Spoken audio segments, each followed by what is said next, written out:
Hello everybody and welcome to United Realm. I'm Ashwin Kumar and this is the Manchester United player season ratings. Yes, we will be rating every Manchester United player who has played a part in this 2019-20 campaign, and we'll be naming our Manchester United player of the year as well, and who I think should win the award. And you guys get involved as well. Go down to the comment section below, comment your player ratings and who you think should win the Manchester United Player of the Year. And without any more delay, let's get straight into it. So these are the player cards, and it shows the stats of all the players which we will be rating along with my scores. And you guys can check these stats out and leave your ratings in the comment section below. So let's start off with the goalkeepers. David De Gea. I've given De Gea an average 6. And look, he has made some shocking errors this season, and if you compare this season to De Gea's standards, then I think he had a poor season. But look, he has kept 15 clean sheets and conceded 42 in 42 games. So that's basically he keeps a clean sheet every 2.5, 3 games, which isn't too bad for a goalkeeper, is it? But yes, he has made some shocking errors, and Dean Henderson being available for us next season, it'll be interesting to see what United do with him. But I've given De Gea an average 6. Sergio Romero, I've gone with a 5. Yes, some of you might disagree, so let me know what you think. But look, for the players who play more, like De Gea compared to Romero, De Gea plays more games than Romero does, and Romero plays against all the small teams. But if De Gea would have played those games which Romero did, I'm sure De Gea would have kept clean sheets as well. But that doesn't mean anything, because I think Romero is still one of the best second goalkeepers in the league.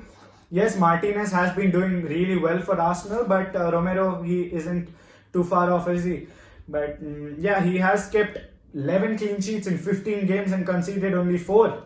But like I was saying, if De Gea would have kept against those teams, I think he would have kept clean sheets as well. So it'll be hard to compare a player who has played 42 games, competitive games, while another has played 15 games.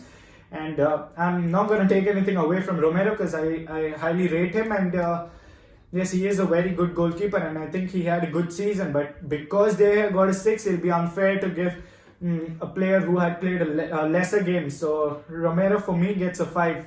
Let me know what you guys think about that. Right back, Aaron Wan-Bissaka. Well, his first season at Manchester United, and I think it was an exceptional signing, 50 million, and I think he was worth every penny, because defensively, on the attack, yes, he has to improve, and I think he will, because he's only 22 and we can see the improvement now. But defensively, I think I rate him highly. I think he is one of the best right backs in the world, not just the Premier League. So he's only 22. It was a big step from him to come from Crystal Palace to Manchester United, and making that huge step and performing at the level Wan-Bissaka did. I think he was fantastic, and he might as well be the player of the year contender. I wouldn't be surprised if he actually wins it. So Wan-Bissaka, he gets a good 8. Victor Lindelof. I've given him an average 6. You guys might give him a 7. I wouldn't disagree, because at times Lindelof has been better than Maguire has, to be honest. But that lack of pace, I think that'll hurt us more next season, because it's getting more evident now, and we can see that weakness in the team right now. But look, individually, I think Lindelof is a very good centre back, but Maguire and Lindelof, they don't complement each other, because both of them lack that pace. And I think Lindelof had a good season. He had an average season, so he'll get a 6. Harry Maguire, the captain of Manchester United. Well, yeah, you might banter us for paying him 80 million, but I've given him a 7, because yes, the 80 million price tag is going to float around him for a while now. But yes, we did overpay for him, but he has been a very big improvement for our defense. Maguire and Wan-Bissaka have been a huge improvement to our defense, because last season I think we conceded around 76 goals across all competitions, and this season we've conceded only 46. So 30 goal difference. That is a huge improvement. And yes, we overpaid for him, but he has made some huge errors as well. But first season for him as well at Manchester United, he got the captaincy, and look, first season for a player is never going to be easy, and I gave him a 7. Luke Shaw, well, Shaw, I think he had a poor start to the season, but as the season went on and as he kept playing, he grew into it, and I think over the last few months he has been exceptional. He has been one of our most important players, because when he was injured, we did miss him, didn't we? So we did feel his absence, and I've given him an average. I've given him a 7. Then Brendan Williams next. Williams gets an average 6. I think he's got the potential. He's only 19 right now, but look, he's definitely a right-footed player. So I'm not sure if he is a left back, because I want to see him on the right as well. I think he might do better on the right, because he is a naturally right-footed player and he doesn't really use his left foot much. And for a left back, you do need that left foot like a Luke Shaw or maybe a Robertson has. So Williams has got the potential. He's still young. He's only 19. He gets an average 6. So that was our ratings for the defense.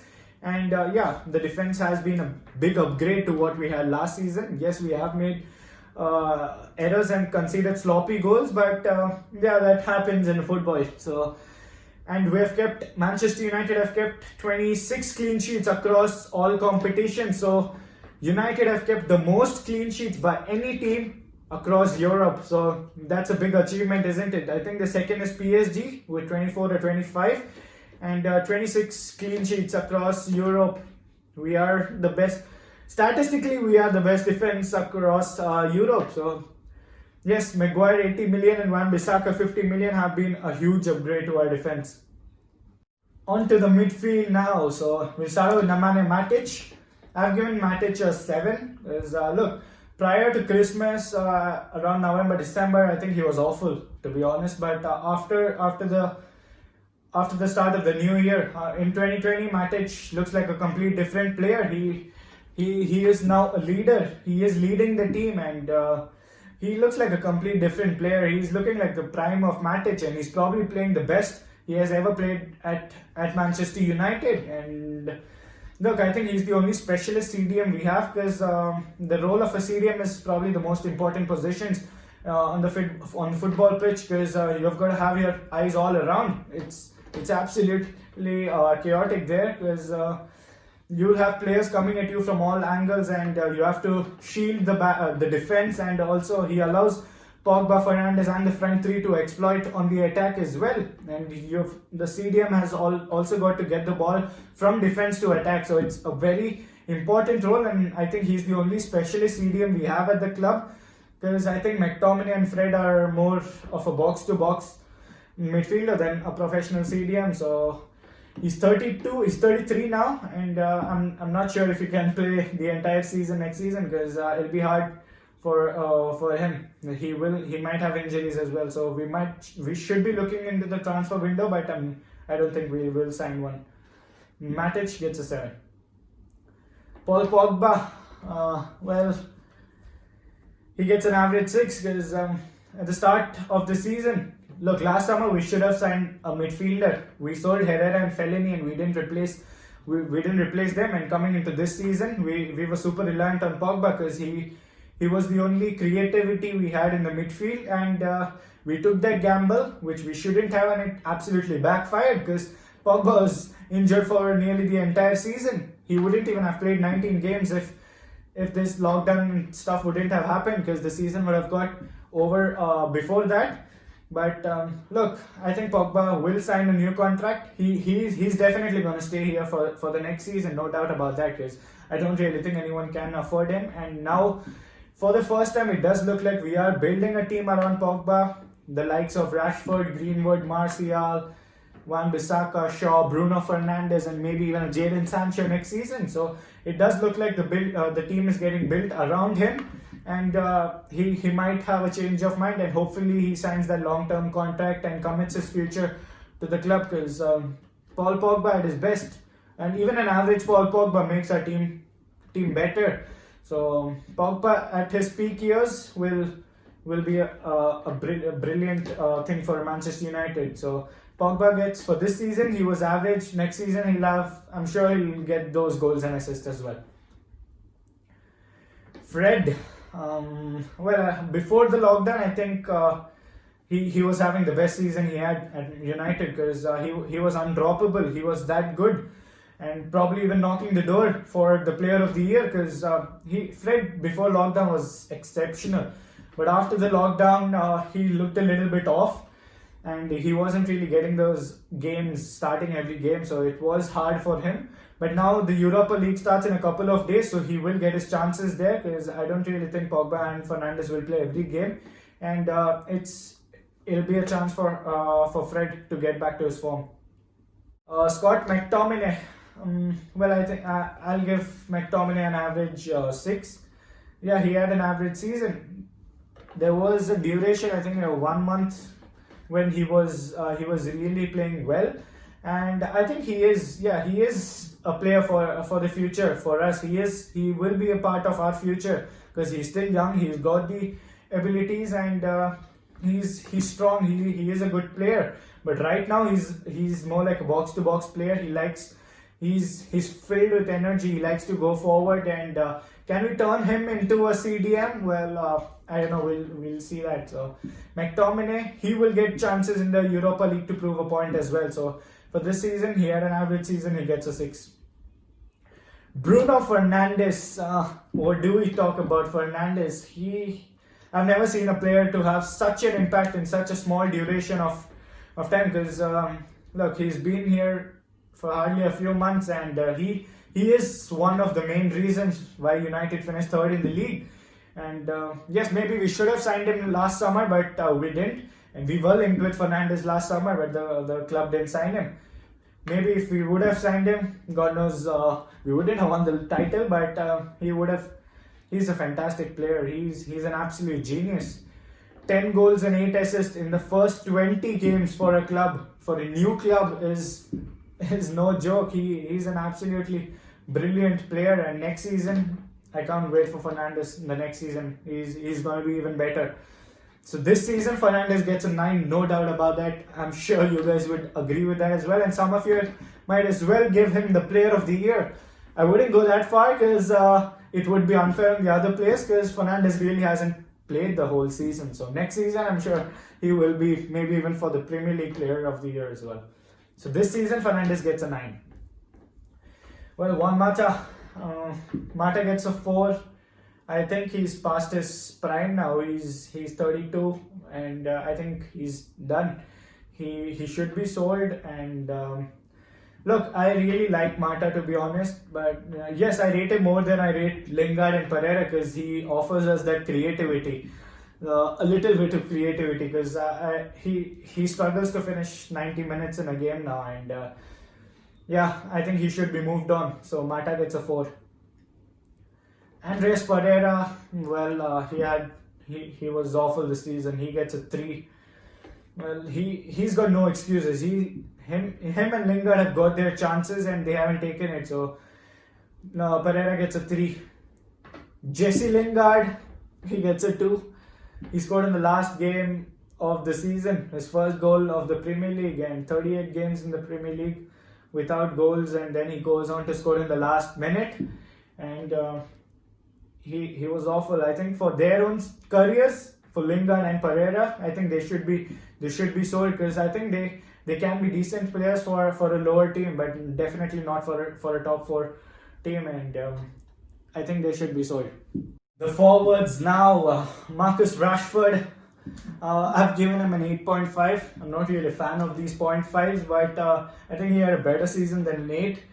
And I think he had an exceptional season, because 22 goals and 10 assists, and he's only 22, so he's got the potential to be one of the best players in the world, because he's a very good player, and he's quick, he's fast, he's got that finish in him, he's confident, and he's got that creativity at times, and he's got those long range shots. Rashford, he's a complete player. He's got everything in him to be a very good left winger.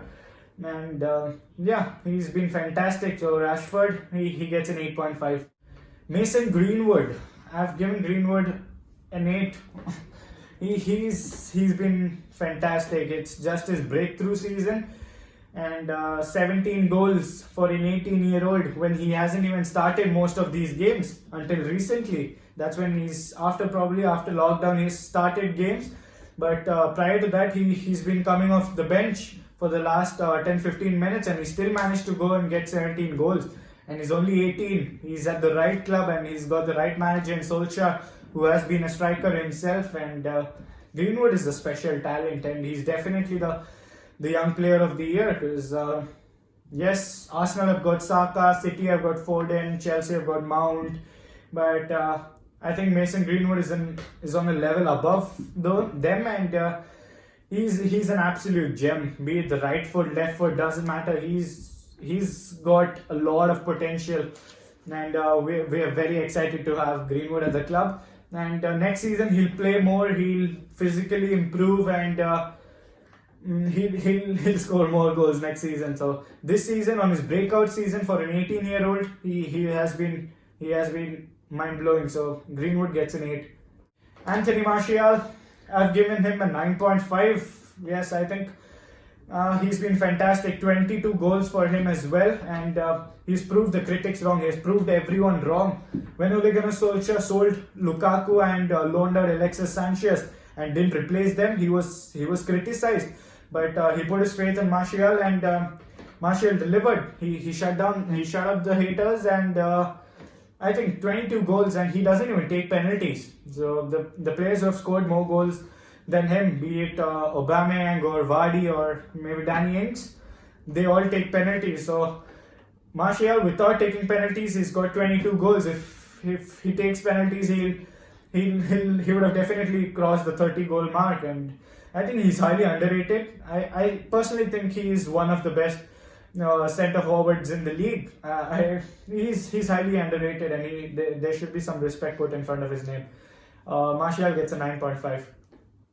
Dan James gets a 5. I think the start of the season, he started with the season really well. He scored goals, he registered assists, and but look, I think he got overplayed. He's a speed merchant. He's got pace in him. He's still got to develop more, and I think he's a squad player. I don't think he is a regular, and because of that pace he has at the last 15-20 minutes when the opposition defense is tired, that's when he deployed Dan James. With that pace, he can have an impact, and I think that'll be his role next season if we sign Jadon Sancho, and I think we should sign him. But Dan James, he faded away. He looked burnt out, so he gets a 5. Odion Ighalo gets an average 6. I think whenever he has started, he has never disappointed. He has scored in every game which he has started. And look, when United signed him, we were mocked off. He was trolled as well, because we were joked on for signing Ighalo, but he proved the haters wrong. He shut them up, and we all like Ighalo. He gets an average 6.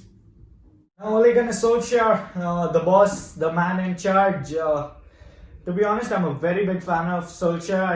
I think he is the man to take us forward back to the top, and I really hope so, because it does look like he is building something, and it does look like we are heading in the right direction. And look at his stats: 32 wins in 58 games. That isn't too bad this season, is it?